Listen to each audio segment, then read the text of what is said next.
ওকে, আজকে আমরা দেখবো তাহলে মাইক্রোসফট ওয়ার্ড, অফিস ওয়ার্ডের একেবারে প্রথম থেকে শুরু করে যতদূর হচ্ছে প্রয়োজনীয় কাজ সেগুলো দেখবে, এবং এই বিষয়ের উপরে আগামী ক্লাসে আমাদের এক্সাম হবে। সো আমরা প্রথমেই দেখবো হচ্ছে একটা পেজটা সেট আপ দেখবো আগে। এই পেজটা একটু জুম জুম লাগতেছে না, একটু বড় বড় লাগতেছে, সেক্ষেত্রে আমরা দেখবো এটা জুম আছে কিনা। First of all page zoom in zoom out করে কীভাবে, এই যেখান থেকে মাইনাস দিলে জুম আউট হবে, তাই না? তাহলে সে 100% আছে, এখন মোটামুটি ঠিক লাগতেছে। সর্বপ্রথমে আজকে দেখবো page set up. Page set আপটা করে হচ্ছে লেআউট থেকে। কোথায় থেকে? লেআউট। এই অপশন থেকে একটা পেজ কি ধরনের হবে, A4 হবে না A5 হবে না তোমার হচ্ছে আমাদের আরও কি আছে এইখান থেকে, যে সাইজের এখান থেকে দেখো A4 লেটার, A5ও আছে, লিগেল আছে, ইত্যাদি সাইজ আছে। সাইজগুলো আমরা দেখব। এইখান থেকে দেখো একটা পেজকে যখন আমরা প্রিন্টারে নর্মালি কাজ করি সেক্ষেত্রে আমাদের প্রয়োজন হয় A4। এখানে আমি A4 সিলেক্ট করলাম। এখন প্রশ্ন যদি আসে যে কীভাবে একটি পেজকে A4 এ সেট আপ করতে হয়, তাহলে কীভাবে করব? সর্বপ্রথম আমরা লেআউট থেকে সাইজ যাব, সাইজ থেকে A4 সিলেক্ট করব। পারা যাবে না? ওকে, একটা ফাইল কীভাবে সেভ করে? ফাইল থেকে সেভ অথবা Ctrl+S। ফাইল থেকে সেভে ক্লিক করলে দিস পিসির ওখানে ডাবল ক্লিক করলে আমার হচ্ছে ডেস্কটপে ক্লিক করলে আমি ডেস্কটপে কিন্তু সেভ করতে পারবো। এখানে আমি নাম দিলাম হচ্ছে প্রজেক্ট 2। প্রজেক্ট কত? 2। এই প্রজেক্ট 2টা আমরা কি করতে পারবো? ডেস্কটপে সেভ করতে পারবো। আবার যদি চাই অন্য কোনো ড্রাইভে, আমার কম্পিউটার ড্রাইভ আছে, যেমন দেখো এই ড্রাইভেগুলো চাইলে ড্রাইভে সেভ করা যাবে না? আচ্ছা, আমরা এখানে এডুকেশন নামে একটা ড্রাইভ সিলেক্ট করে এডুকেশন ড্রাইভে সেভ করি, কারণ এতদিন তো আমরা কিসে করছি? ডেস্কটপেই করছি। এখন একটা ড্রাইভে আমরা সেভ করলাম। তাহলে তোমাদের যদি বলা হয় কীভাবে একটা ফাইল ড্রাইভে সেভ করবো, তাহলে তুমি কিন্তু এইভাবে দেখাই দাও। বোঝা যাচ্ছে? না বুঝতে পারলে ভিডিও হচ্ছে বারবার দেখবো এটা। তারপরে দেখো এখানে ইম্পর্টেন্ট সাইজটা আমরা সেট আপ করলাম, তাই না? এখানে দেখো এই লেআউটের মধ্যে আর একটা অপশন আছে কি, ওরিয়েন্টেশন। একটা পেজটা কি লম্বালম্বি থাকবে না আড়াআড়ি থাকবে, সেই বিষয়টা আমরা সিলেক্ট করে দিতে পারি। এখন দেখো যেভাবে পেজ সেট আপটা আছে এটা কি আড়াআড়িভাবে আছে। আমি যদি ওরিয়েন্টেশন থেকে আবার পোর্ট্রেট করে দিই তাহলে কি হবে? লম্বালম্বিভাবে হবে। তো এই দুটো হচ্ছে খুব ইম্পর্টেন্ট। এবং হচ্ছে মার্জিন, দেখো একটা পেজের চারদিকের অংশকে মার্জিন বলা যাচ্ছে। চারদিক অংশ বলতে কি, একটা পেজের দেখো উপরের যে অংশটা আছে এটার কি বলে, দেখো আমি একটু লিখে দিই তোমাদের জন্য। এই উপরের যে অংশটুকু আছে সেটা বলে আমরা টপ। কি বলি? টপ। এবং দেখো একটা পেজের কি আছে, নিচের অংশ আছে না, নিচের দিকে আসলে নিচের অংশ আছে, এটাকে বলি বটম।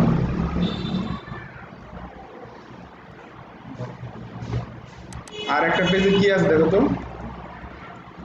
বাম দিকের সাইডটাকে কি বলি আমরা? লেফট। এবং ডান দিকের সাইডটাকে কি বলি?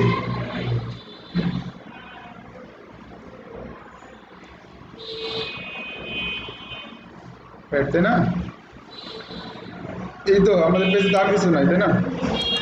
চারটে অংশ তো আছে, টপ, নিচের অংশটা বলি বটম, বামের অংশটা বলি লেফট, ডানের অংশটা বলি কি? রাইট। এখন আমি যদি চাই বা আমার কাজের যদি প্রয়োজন হয় যে এই টপের থেকে একটু সরাই দিব, লেফট থেকে সরাই দিব, রাইট থেকে একটু সরাই দিব, জায়গা নিব আমি। দেখো এখানে দেখো নর্মাল দিয়ে আছে না, দেখো টপে কত দিয়ে আছে? 1 ইঞ্চি, বটমে 1 ইঞ্চি, লেফটে 1 ইঞ্চি, রাইটে 1 ইঞ্চি। আমাদের যদি 1 ইঞ্চির বেশি প্রয়োজন পড়ে সেক্ষেত্রে আমরা কী করবো? সেক্ষেত্রে আমরা হচ্ছে এই যে কাস্টম মার্জিন আছে না, এখানে আমরা ক্লিক করে আমাদের যে 1 করে দেওয়া আছে এখান থেকে আমি চাইলে বাড়াই দিতে পারবো 1.1, 1.2। দেখো টপে দিকে কি সরে যেতেছে না, নিচের অংশ দেখতে পারতেছো? খেয়াল করো, দেখো এই অংশটাকে যতই বাড়াই দিছি আমি, আমার কি হইতেছে? উপরের অংশটা খালি হয়ে যেতেছে না? তার মানে কি টপে থেকে জায়গাগুলো ছেড়ে দিচ্ছে।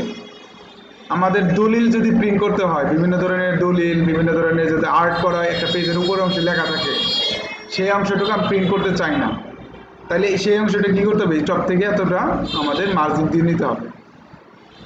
তো আমি এটা যদি 2 রাখি, তাহলে দেখো আমার হচ্ছে যে টপের যে অংশটা আছে, টপ থেকে এতখানি জায়গা কিন্তু আমার র্যাপ হয়ে গেছে, এতখানি জায়গা আমার ব্লক হয়ে গেছে।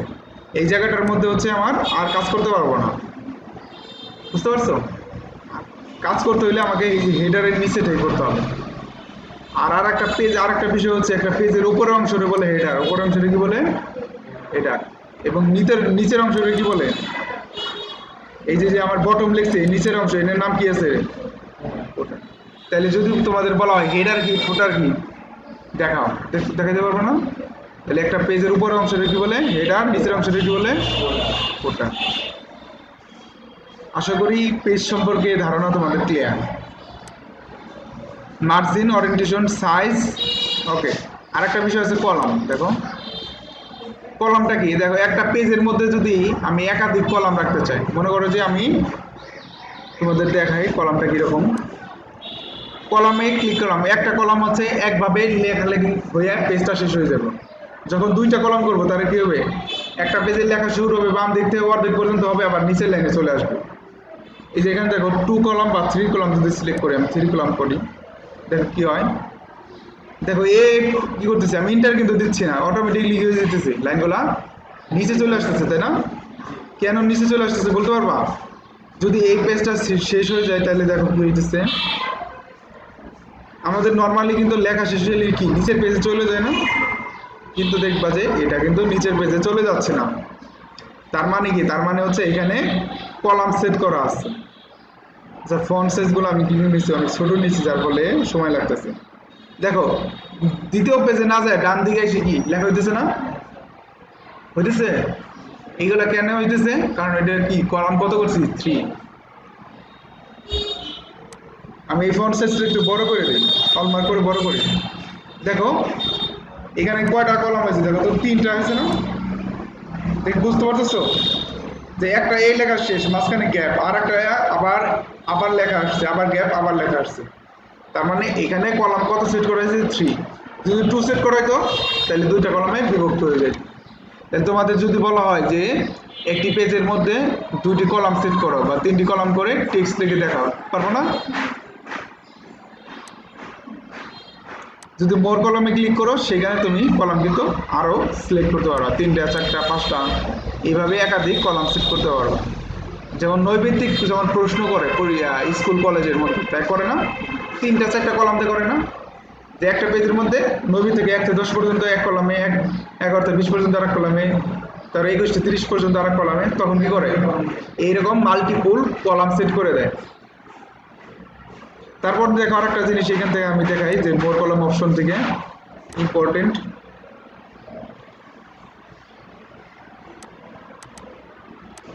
দেখো এই যে এইগুলো করতেছে, এগুলো কি হইতেছে? স্পেসিং বাড়াই দিতেছে, তাই না?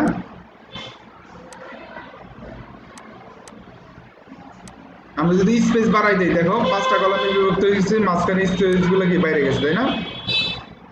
এখান থেকে আমরা স্পেসের নিয়ন্ত্রণ করতে পারবো, তাই কলামের মধ্যে মোর কলামস থেকে এই সেটিংগুলো কিন্তু নিয়ন্ত্রণ করা যায়।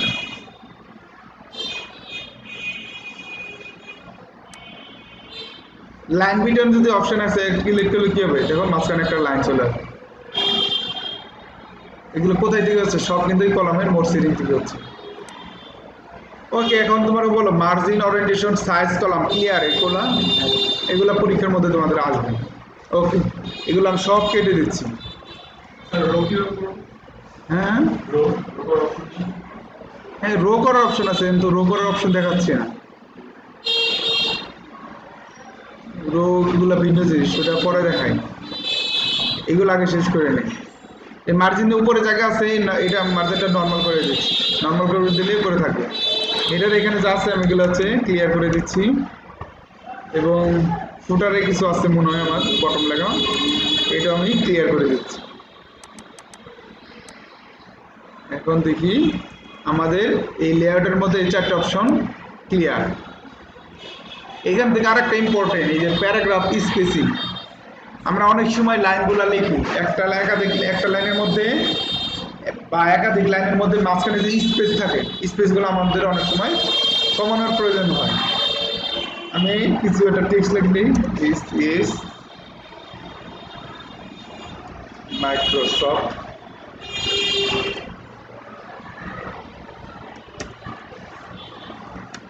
অফিস ওয়ার্ড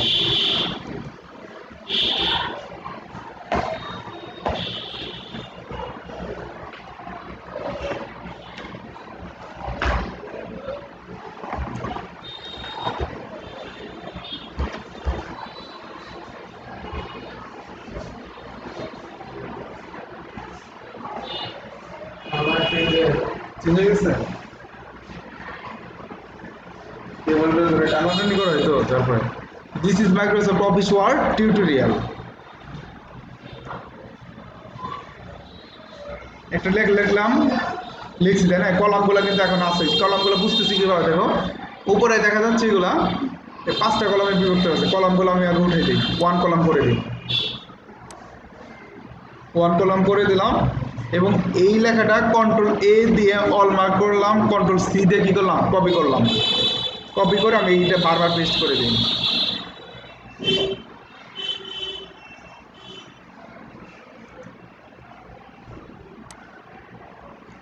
একটু কাজ করে নিই, এটা জাস্টিফাই করে নিই। দেখো এখন হচ্ছে যাই হোক, এই যে দেখো মাঝখানে কি লেখা আছে না, মাঝখানে কি একটা গ্যাপ আছে না, দেখা যাচ্ছে দিস দিস দিসের মাঝখানে সাদা গ্যাপটুকু। এখন আমাদের যদি প্রয়োজন হয় এই গ্যাপগুলো আমি কমাই দিব, আমার একটা পেজে বেশি লেখা দরকার, তো এই গ্যাপগুলো আমার কমাই দেবো, ফন্ট সাইজ ছোটো করলে কিন্তু কমে যায়, কিন্তু আমি ফন্ট সাইজ ছোটো করবো না, কিন্তু গ্যাপ কমাই দিব। বুঝতে পারতেছো? মনে করো যে এটা যদি আমি অল মার্ক করে ফন্ট সাইজটা ছোটো করে দিই, তাহলে তো গ্যাপ কমে যাবে, মানে হচ্ছে ছোটো হয়ে যাবে, কিন্তু আমি এটা চাচ্ছি না, আমি চাচ্ছি আমার ফন্ট সাইজ ঠিক থাকবে, লাগাবো।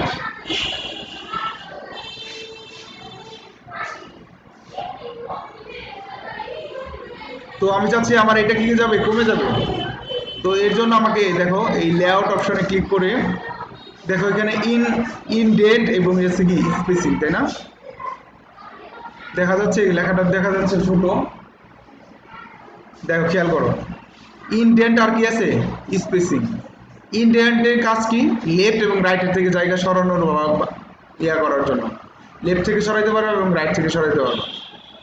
এবং দেখো আফটার, আমরা মেন কাজ যেটা করতে যাচ্ছি, আফটার লেখা দেখা যাচ্ছে, বিফোর আফটার, এই দেখো আফটার এইখান থেকে কত দিয়ে আছে 8 পিটি, কত কত পিটি দিয়ে আছে, এটা 8 পিটি দিয়ে আছে। এটা থেকে আমরা হচ্ছে 0 পিটি করবো, 0 দেখো 2 করে কমাচ্ছি, আস্তে আস্তে কি হয়ে যাচ্ছে, গ্যাপগুলা কমে যাচ্ছে, ক্লিয়ার বিষয়টা।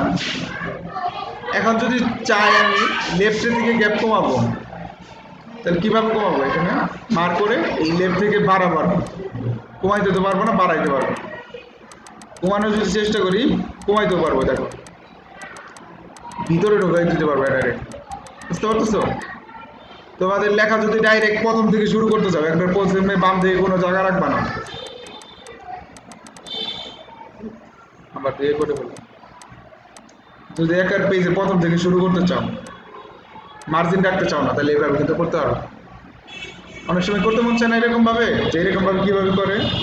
এবং রাইট থেকে যদি করতে চাও, এটা তুমি 0 করে দাও, 0 হচ্ছে স্ট্যান্ডার্ড,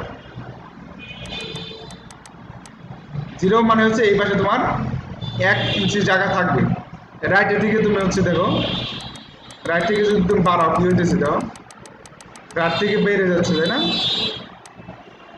এবং উপরে দেখো একটা পয়েন্টার দেখা যাচ্ছে, দেখতে পাচ্ছ রাইট ইনডেন্ট নামে ছোট, এই পয়েন্টটা ধরলে দেখো সরাইলে যা হয়, পয়েন্টটা ধরে যদি আমি সরাই, তাহলে দেখো উপরে এই যে ভ্যালুটা কমতেছে বাড়তেছে, দেখা যায়। ভিডিওটা ভালো করে খেয়াল করবা, অনেক ইম্পর্টেন্ট ক্লাস এটা তোমাদের জন্য। তো লেফট রাইট থেকে আমি কাজ করতে পারবো, এবং হচ্ছে আফটার বিফোর থেকে কি করতে পারবো, বড় ছোট করতে পারবো। কোনটা? লেফট ইনডেন্ট, লেফট আর রাইট না, না লেফট হচ্ছে বাম দিক থেকে তোমার জায়গা কমাবে বাড়াবে, আর রাইট হচ্ছে ডান দিক থেকে জায়গা কমাবে বাড়াবে। এবং স্পেসিং বিফোর, বিফোর মানে প্রথমে উপরে জায়গা নেবে, দেখো এটার মার্কটা দেখো, খেয়াল করো, এটা খুব কনসেপ্টটা ক্লিয়ার হওয়া দরকার তোমাদের, এগুলো ক্লিয়ার থাকলে আর কোনো সমস্যা হবে না। মার্ক করলাম তাই না, উপরে এতখানি কি জায়গা আছে না সাদা, এই জায়গাটা কি আসছে তাই না, এই জায়গাটা কোথায় থেকে আসছে, যে বিফোর জায়গা থেকে, বিফোর থেকে তুমি কমাই দাও, এই জায়গাগুলো কি কমে যাচ্ছে না, দেখো মাইনাস করে অটো থাকবে, সর্বনিম্ন অটো, মাইনাস করে ভ্যালু দিলে নেয় কিনা দেখি, -10 নিবে না, কারণ এইটার উপর জায়গা নাই, এটার উপরে যার জায়গা এটার নাম কি, হেডারের জায়গা, তুমি যদি চাও সেই হেডারকে তুমি ছোট বড় করে দিতে পারবা। বুঝতে পারছো? এটা আমরা আর একটা টিউটোরিয়ালে বুঝবো। তো লেআউটের দেখো এই অপশনটা, প্যারাগ্রাফ এই অপশনটা ক্লিয়ার তোমাদের। আর আপনার কোনটুকু, আপনার হচ্ছে পরের জায়গাটুকু, এই যে 12 দিছি না, এই 12 জায়গাটা খেয়াল করো কোথায় দিকে আসছে। মাঝখানে কি এই জায়গাটা আছে না, এই জায়গাটা কমাও, কমতেছে। এটা যদি তুমি 0 করে দাও, 0 পিটি, এটা 0 পিটি। বিফোর আফটার থেকে 0 করলে কি হবে, এই মাঝখানে জায়গাগুলো 0 হয়ে যাবে, লাইনের মধ্যে কোনো গ্যাপ থাকবে না। ওকে, দুইটা বিষয় আমরা ক্লিয়ার তাহলে, তাই না?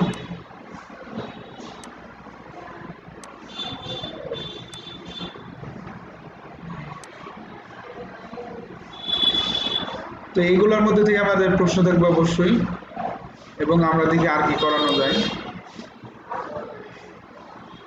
হেডার ফুটার থেকে দেখি কিছু করা হবে। দেখো হেডারের উপরের অংশে ডাবল ক্লিক করলে কি চলে আসবে, হেডার।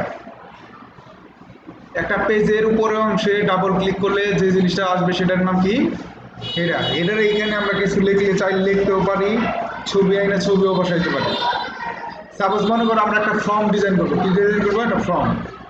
একটা ফর্মের মধ্যে কি থাকে, উপরে উপরে থাকে লোগো, তাই না? লোগো এবং কি থাকে, নাম থাকে না? মনে করো তোমরা একটা সমিতির একটা ফর্ম তৈরি করবা ওয়ার্ড দিয়ে, বাম দিকে একটা লোগো বসাবা, এখানে একটা লোগো বসাবা, লোগো একটা বসাই দেখায়।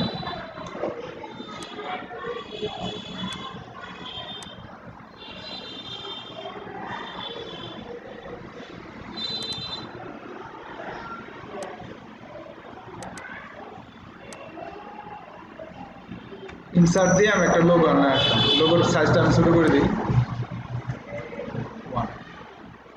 এবং হচ্ছে এটার লেআউট অপশন থেকে আমি এটা হচ্ছে টাইপ করে দিই। একটা মনে করো যে আমরা ফর্ম তৈরি করবো, বাম দিকে থাকলো আমাদের লোগো, ডান দিকে থাকলো আমাদের নাম। এই জিনিসগুলো আমরা চাইলে হেডারে কি করতে পারি, মানে উপরে যদি জায়গা না দিয়ে উপর আমি হেডারে এই অংশগুলো রাখতে পারি।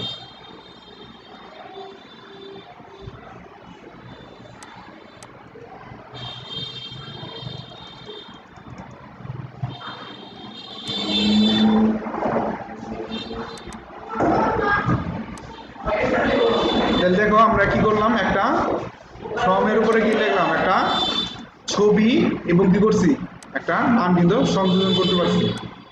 এখন যদি এই বডি অংশটুকু আসো, এটা দেখবে একটা ঝাপসা হয়ে গেছে এটার অংশ। কিন্তু যদি প্রিন্ট দাও, প্রিন্টের প্রিভিউ যদি তুমি দেখো, এখানে দেখার অপশন কি আছে কিনা দেখতে হবে। যদি প্রিন্ট দাও তাহলে দেখবে যে নর্মালি আসতেছে, দেখা যাচ্ছে। এই যে এখন যদি তোমরা যা দেখতে পাচ্ছ, প্রিন্ট দেওয়ার পরে এরকম দেখা যাবে। তো এই হেডার অংশ নিয়ে তোমাদের একটু এখন আমরা কাজ শিখবো যে হেডার ফুটারে কি করা যায়। তো আমি হেডার অংশে ক্লিক করার জন্য কি করবো, হেডারে যাওয়ার জন্য হেডার অংশে যায় ডাবল ক্লিক করবো। এখন দেখো যা অপশন দেখতে পারতেছো সবগুলো কি হেডার ফুটারের অপশন। দেখো বাম দিকে কি দেখতে পারতেছো, সর্বপ্রথমে হেডার, তারপর কি আছে, ফুটার। দেখো হেডারের অংশ দেখো, এখানে আমি যদি কারেন্ট চলে গেছে, ওকে। তাহলে হেডার ফুটার এগুলো নেক্সট ক্লাসে নিব, এবং নেক্সট এক্সামের মধ্যে কি কি থাকবে সেই বিষয়টা যদি বলি, তাহলে হচ্ছে লেআউটের মধ্যে মার্জিন, ওরিয়েন্টেশন, সাইজ, কলাম, আর প্যারাগ্রাফের মধ্যে স্পেসিং, এগুলো নিয়ে এক্সাম থাকবে।